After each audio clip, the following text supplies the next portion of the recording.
Welcome to the dansports.tips Daily Fantasy MLB Preview Show. For today, the 15th of September, I will be taking a look at everything you need for your daily fantasy games on DraftKings. I'll be looking at starting pitches, stacks of the day, how we can construct a lineup to maximise point scoring potential, foundation players who should be used as a foundation to build a winning lineup on, and a value player at each position. For anyone that hasn't had the opportunity to sign up and play daily fantasy sports with DraftKings yet, I'll pop a link in the description below this video that will enable you to do that today. We'll start off with an apology. I've lost my stats that I typed out. For some reason they didn't save, so it's a slightly abbreviated show today without the stats for the hitters, but I'm going to dive straight into starting pitchers with Masahiro Tanaka of the New York Yankees for 9,600.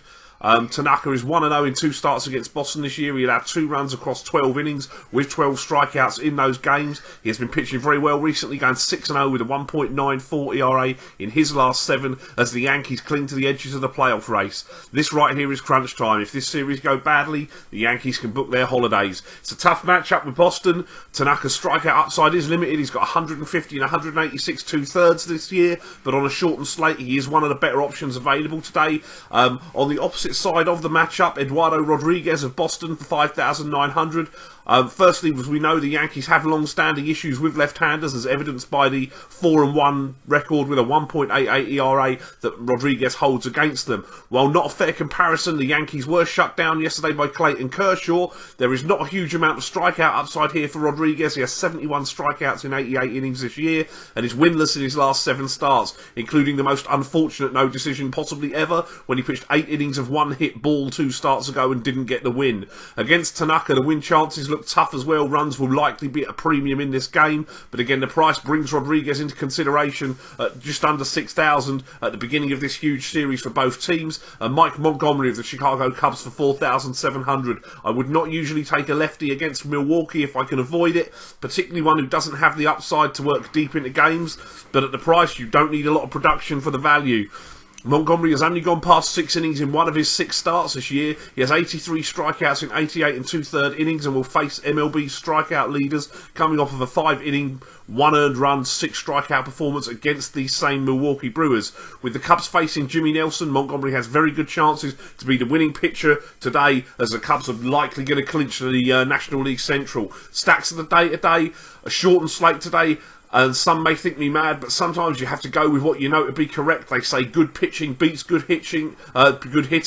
I will put that theory to the test today. Rich Hill has not allowed a run in his 3 starts in a Dodgers uniform. He heads to a decent hitter's yard at Chase Field for a matchup with Arizona today. A team, as long-time viewers of this show will know, hit left-handed pitching better than most. First baseman Paul Goldschmidt for 4,700. Outfielder Yasmani Tomas for 4,100. Catcher Wellington Castillo for 3,700, and second baseman Jean Segura for 4,100 make up a very solid stack at the top of that Arizona lineup. And also, it is Jimmy Nelson day today. We've been here before, you've heard it before. He's 1-4 with a 6.88 ERA in his last 7 starts.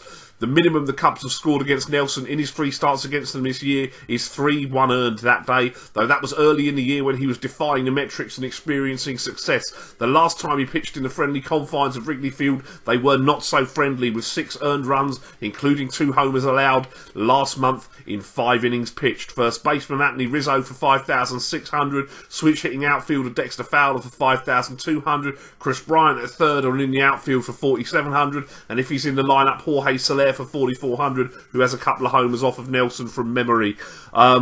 Those are the stacks I'll be looking to get into my lineups today. My foundation players. At first, I'll take Mike Napoli of Cleveland for 4,300. Second baseman Devon Travis of Toronto for 4,300, hitting in the leadoff spot. Third baseman Manny Machado, who can be used at short for Baltimore, at 4,300. Shortstop Aledmys Diaz of St. Louis for 4,400. And outfielder JD Martinez of the Detroit Tigers for 4,600. My value play today, my catcher is Miguel Montero of the Chicago Cubs for 3,500. First baseman Brandon Belt of the San Francisco Giants for 3,400. Second baseman Matt Carpenter of St. Louis can also be used at third.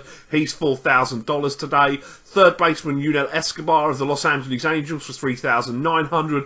Shortstop JJ Hardy of the Baltimore Orioles for 3,600. And outfielder Domingo Santana of the Milwaukee Brewers for 3,900. Again, apologies that I've mislaid the stats, or failed to save them, as I should say.